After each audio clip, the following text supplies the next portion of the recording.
Imagine getting hired as a beginner. You know you're not going to earn top wages immediately. You still need training. You still need supervision.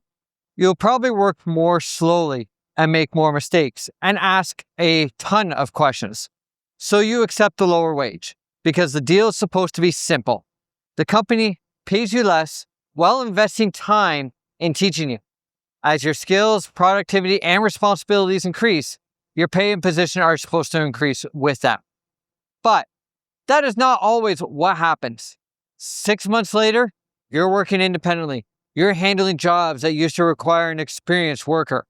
You are dealing with customers, solving problems, training newer employees, and taking responsibility when something goes wrong. Your skills have increased. Your workload has increased. Your value at the company has increased. But your wage has barely moved. Your title still says helper or junior trainee or even first-year apprentice. Every time you ask about progressing, you're told that you still need to prove yourself. At some point, you have to ask an uncomfortable question. Are you still being trained? Are you being kept around because you are cheap? This is known as the cheap labor trap. It does not only affect apprentices. It can happen to helpers, laborers, junior technicians, new graduates, entry-level employees, temporary workers, and even experienced workers entering a new industry. This is not about claiming every employer is greedy. It's not about claiming that every beginner immediately deserves the same wage as an experienced worker. Lower beginner wages can be completely reasonable. The problem begins when the employer expects experienced worker productivity while continuing to provide beginner-level pay, training, and opportunity. There is a major difference between paying somebody less because they're still learning and intentionally keeping someone in a low-paying position after they have become productive. The difference is what we need to understand. Why beginners are usually paid less. When you first enter a trade or begin a new career, you're usually not producing the same value as an experienced worker. And that is completely normal. An experienced technician may be able to complete a job quickly, recognize problems immediately, avoid unnecessary mistakes, communicate confidently with customers, and make decisions without constantly calling someone for help. But a beginner may take twice as long. They may need somebody to actually come and inspect their work. They may use the wrong material, misunderstand instructions, or overlook something that an experienced worker would notice immediately. Even when the beginner is working hard, another employee may have to stop what they're doing to provide training and supervision. That costs the company money and time. This is one reason apprentices and entry-level employees usually earn less. The employer is not only paying for the work being completed today, they're also investing in the worker. The employer is not only paying for the work being completed today, they're also investing in the worker they hope you will become one day. A legitimate training agreement should benefit both sides. The company receives affordable labor while helping someone become productive. The employee receives experience, education, supervision, documented hours, and a clear path towards higher pay. There's nothing automatically unfair about that arrangement. The problem is that some companies want the affordable labor without providing the training, the progression, or increased compensation that is supposed to come with it. They want all the benefits of hiring a beginner without accepting any of the responsibilities. When training becomes exploitation, the line between training and exploitation is not always obvious. It usually does not happen overnight. You are rarely hired on a Monday and told directly that the company plans to underpay you. Instead, the situation develops slowly. At first, you're generally learning. Someone is working beside you. They're explaining why things are done a certain way. They check your work. You're given basic tasks because those tasks match your ability. Then you start improving. You need less supervision. You become faster. You make fewer mistakes. And you start to understand the job instead of simply following instructions. Eventually, you are trusted to work alone. That is when the relationship is supposed to change. Your responsibilities increase because you have become more valuable. Your pay, title, training level, or opportunities should eventually reflect that. But In some workplaces, only one side of the agreement changes. The employer expects more from you, but continues treating you like the same inexperienced person who walked through that door on your very first day. You may be trusted to represent the company in front of customers, but not trusted enough to have a conversation about your own progression. That is where the situation becomes a problem. A lower wage is supposed to represent lower productivity, limited experience, and the cost of training you. When those conditions no longer exist, the company needs another explanation for why your wage has not changed. Sometimes there is a legitimate explanation. Maybe raises happen at scheduled interviews.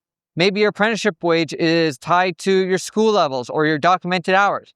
Maybe the company is waiting for a license, certification, or your probation period, or a formal review. But when every milestone is met and the goalposts keep going from here to here, you may not be in a training program anymore. You may simply be part of the company's labor cost strategy. One of the warning signs is that your training has stopped, but your beginner wage has continued. When you were hired, you may have been told you would work with the experienced people, learn different parts of the trade, and gradually take on more complex work. Instead, you have spent months or even years performing the same limited tasks because those tasks are profitable for the company. You are productive enough to make money for the business, but you are not being exposed to the skills that would make you more valuable somewhere else. Another warning sign is that you are regularly performing work above your classification. Occasionally helping with some advanced work is a normal part of learning. Doing the work every day without recognition, supervision, or compensation is different. You should also pay attention when you receive responsibility without authority. You may be held accountable for deadlines, quality, customer equipment, and newer workers, but you're not included in decisions and are not paid according to that responsibility. The company treats you like an experienced employee when something goes wrong and like a beginner when it is time to discuss money. That is a major red flag. Another warning sign is that raises are always promised later, after the next project, after the business season, after the next level of school, after the owner reviews the numbers, after you prove yourself just a little bit more.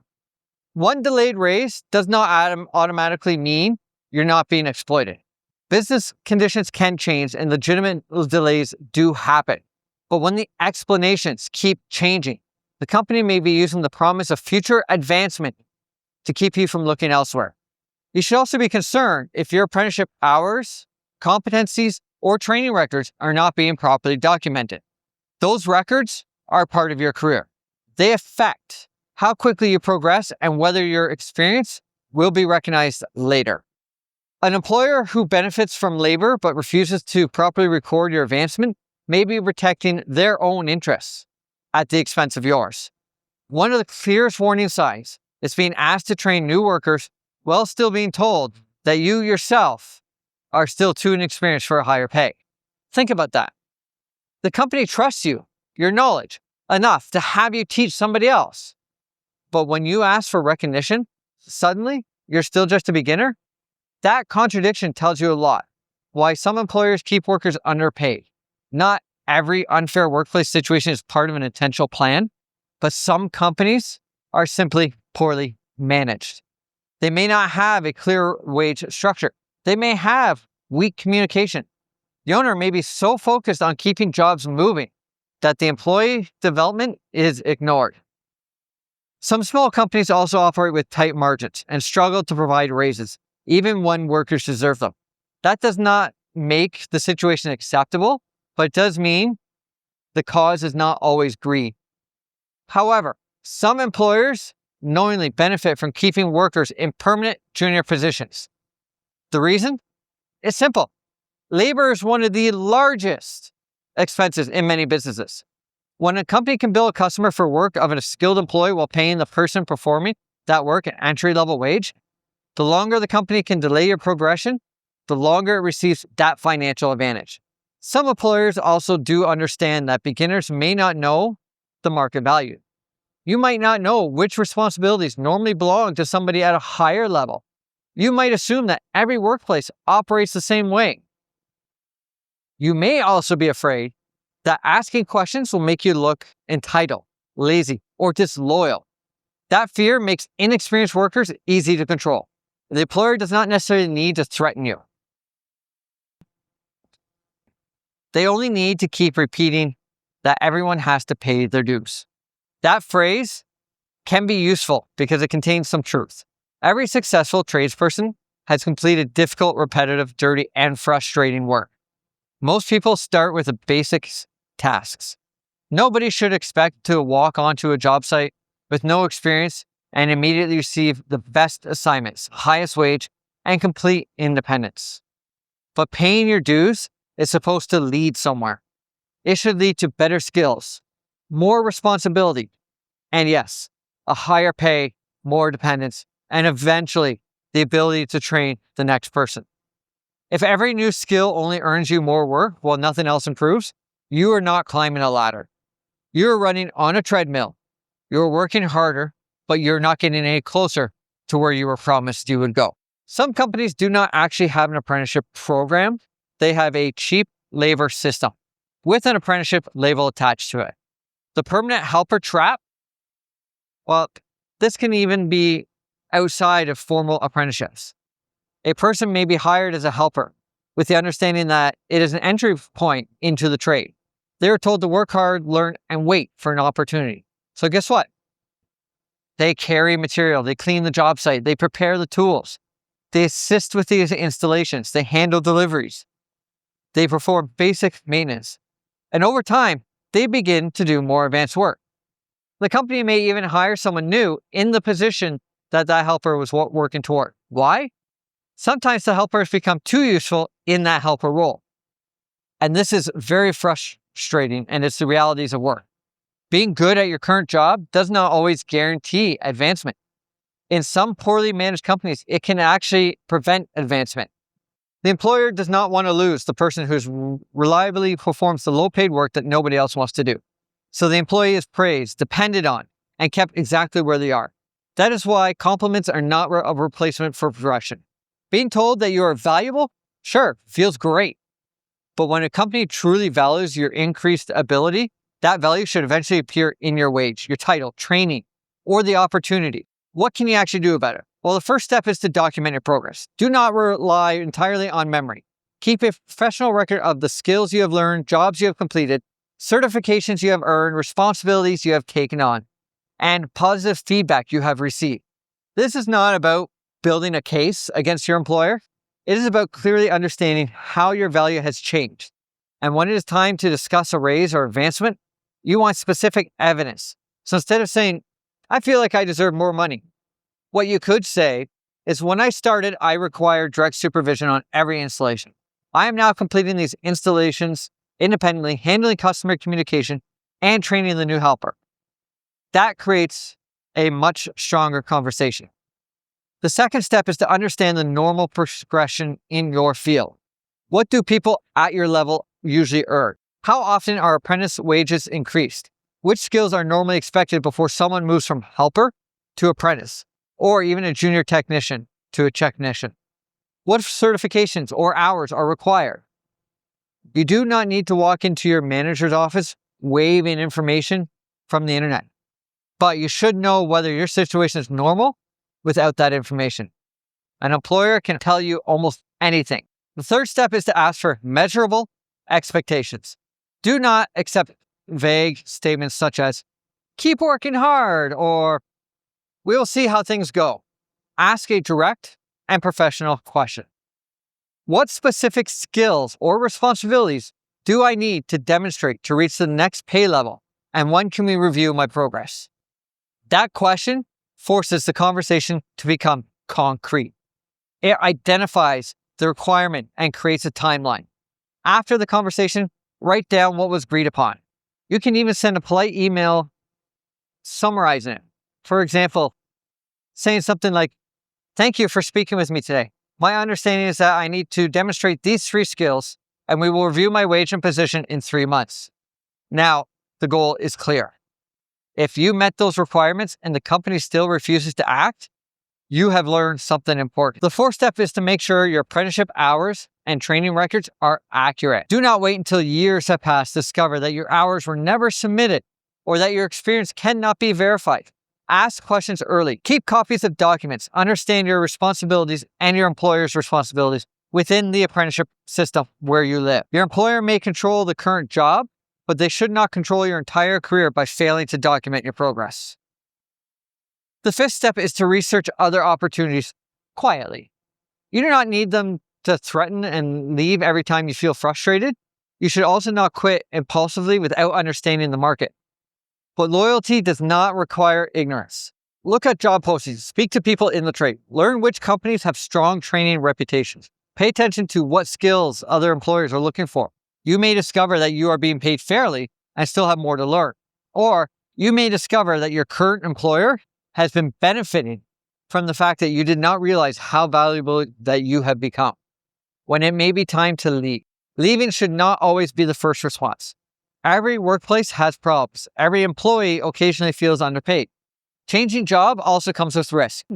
The next company may not automatically be better, but there are situations where staying too long can damage your career.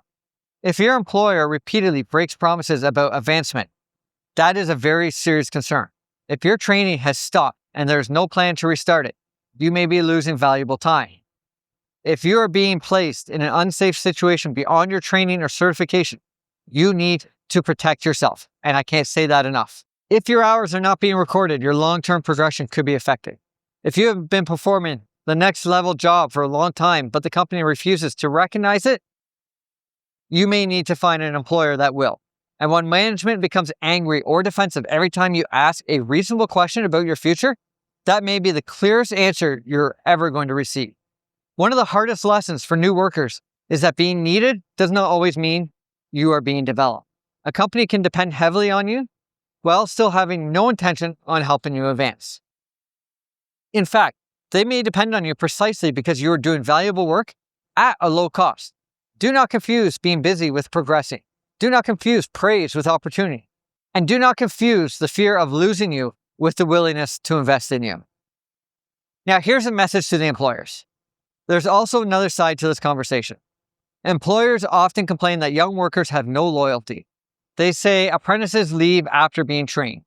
They say new employees expect raises too quickly. Sometimes those complaints are completely justified. There are workers who leave the moment another company offers them a small amount more. There are apprentices who expect advancement before they're even ready.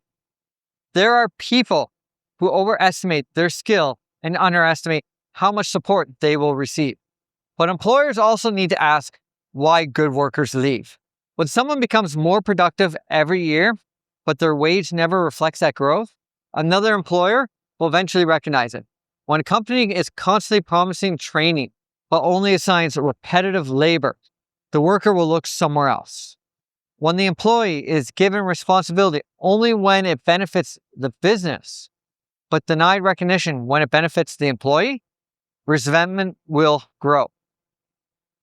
It is created by giving them a reason to stay. A good apprenticeship program does not simply use beginners to reduce labor costs. It develops beginners into skilled workers. That requires time, patience, supervision, honest feedback, documented progression, and fair wage increases. Yes, some employees will eventually leave. That, unfortunately, is part of business. But refusing to train people because they might leave guarantees that the company will never build the skilled workforce it claims it cannot find. Keeping good people underpaid may save money today, but often costs much, much more when those employees finally walk out the door. Final question for you. How can you tell whether you are receiving a fair beginner wage or being used as cheap labor? Ask yourself 3 questions. Am I still receiving meaningful training? Is my progression being documented and recognized? And as my value increases, is anything improving in return? That return does not always need to be an immediate raise. It could be better training, more advanced assignments, a clear review date, additional certifications, maybe a new title, may even get more independence, or a documented path to the next wage level. But there should be movement. Lower pay can be fair when it comes with the real training, supervision, and progression. It becomes exploitation when the employer receives more value from you every month while intentionally preventing you from receiving more in return. But you do need to pay attention. Your early years in the trade or career are some of the most important years you have. You're not only earning money, you're building skills, experience, confidence, certification, and reputation. A low wage can be recovered later. You're spent in a position that never teaches you anything? Well, that is harder to get back. So work hard, stay humble, learn everything you can, but make sure the arrangement is helping you move forward, because paying your dues is supposed to be a stage of your career. It is not supposed to become your permanent job description. Recognizing that you're underpaid is only the first step. The harder question is how to ask for more money without damaging your reputation, sounding entitled, or talking yourself out of a job. That is what I'm going to break down next. Let me know down in the comments if you have ever been kept at beginner pay while doing high-level work. Share your experience. I'd like to hear from you. And how long did it take for you to realize what was happening? Were you able to fix the situation, or did you eventually have to leave? And if you want honest advice about apprenticeship, skilled trades, and building a career that actually moves forward, hit that subscribe button and follow, because we post content like this all the time.